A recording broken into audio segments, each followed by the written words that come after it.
Good morning বন্ধুরা, তোমরা সবাই কেমন আছো? আশা করি সবাই খুব ভালো আছো। আমিও খুব ভালো আছি। বন্ধু মহলে একটা নতুন রেসিপি নিয়ে আজকে তোমাদের হাজির হলাম।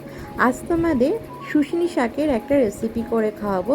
শাক তো বিভিন্ন ধরনের খেয়েই থাকো, তো আজকে ভাবলাম চলো তোমাদের শুশনি শাকের একটা রেসিপি করে খাওয়াবো।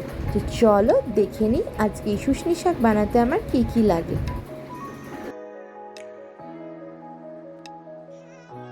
এই যে বাজার থেকে শুশনি শাক নিয়ে আসা হয়েছে, এই শুশনি শাকের কিন্তু অনেক গুণাগুণ আছে। আর এটা কিন্তু থোকায় থোকায় হয়, আর এর ডাল যেগুলো আছে সেগুলো খুবই নরম হয়, ইজিভাবে পাতাগুলো ছেড়ে আসে। আর এটা কিন্তু খেলে হজম শক্তি যেমন বাড়ে, তেমনি চুলের গোড়া খুব মজবুত হয়।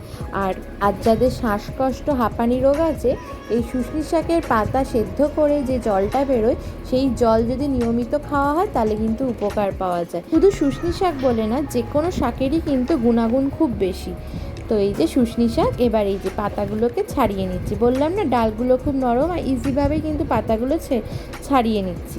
এবার ভালো করে ধুয়ে পরিষ্কার করে আমি একটু ভাপিয়ে নেবো, শাক তো।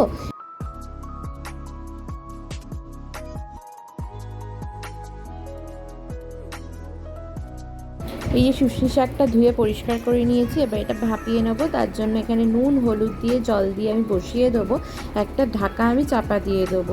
এই শাক না, শুধু যে কোনো শাক একটু ভাপিয়ে নিলে ভালো হয়।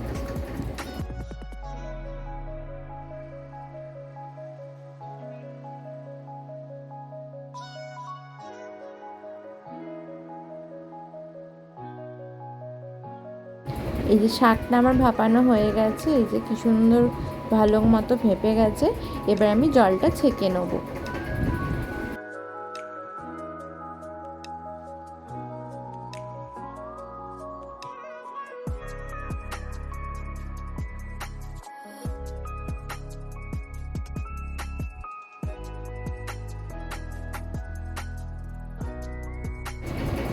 আজ শুশনি শাকটা বানানোর জন্য এখানে সর্ষে নিয়ে নিয়েছি, সর্ষেটা বেটে একটা লঙ্কা দিয়ে বেটেছি, আর এই রসুনটাকে থেঁতো করে নিয়েছি, আর কাঁচা লঙ্কা নিয়েছি দুটো, আর একটা শুকনো লঙ্কা নিয়েছি।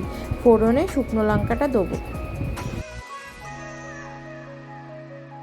কড়াইয়ে দিয়ে দিলাম সর্ষের তেল। তেল ভালো মতো গরম হলে আমি এখানে শুকনো লঙ্কাটা ফোড়নে দিয়ে দেবো।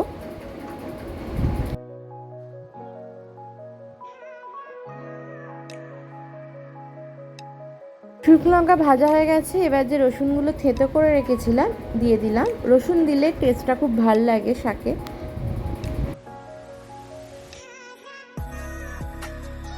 দিয়ে দিলাম কাঁচা লঙ্কা, রসুনটাও ভাজা ভাজা হয়ে গেছে। এখন যে সর্ষেটা বেটে রেখেছিলাম সেটা আমি দিয়ে দিচ্ছি।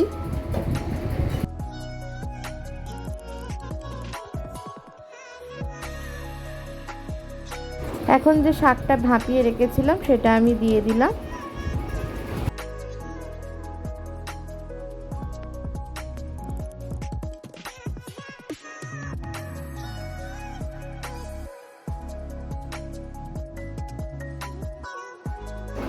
ভাতের প্রথম পাতে এরকম কিন্তু শাক থাকলে বেশ ভালোই লাগে।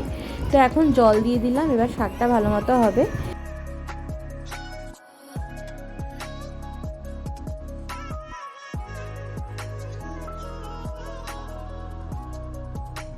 এই শাকটা রান্না করতে বেশিক্ষণ টাইম লাগবে না, কেন আগেই ভাপিয়ে নেওয়া হয়েছে শাকটা।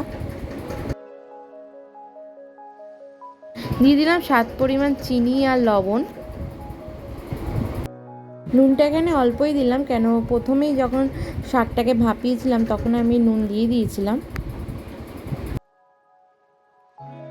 এখন একটা ঢাকা চাপা দিয়ে দিলাম, ফিরে আসছি কিছুক্ষণ পর। ফিরে এলাম কিছুক্ষণ পর, শাক একদম তৈরি হয়ে গেছে। এবার প্লেটিংয়ে চলে যাব।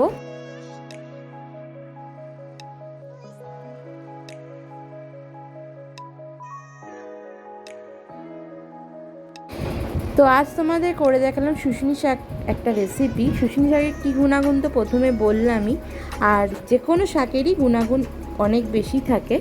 তো কেমন লাগলো রেসিপিটা নিশ্চয়ই কমেন্টে জানিও, তোমরাও একবার নিশ্চয়ই ট্রাই করো। করে বলো কেমন লেগেছে রেসিপিটা। আজ এখানেই বিদায় নিচ্ছি, দেখা হবে নেক্সট ভিডিওতে। ততক্ষণের জন্য সবাইকে শুভরাত্রি, সবাই ভালো থেকো, সুস্থ থেকো, টাটা।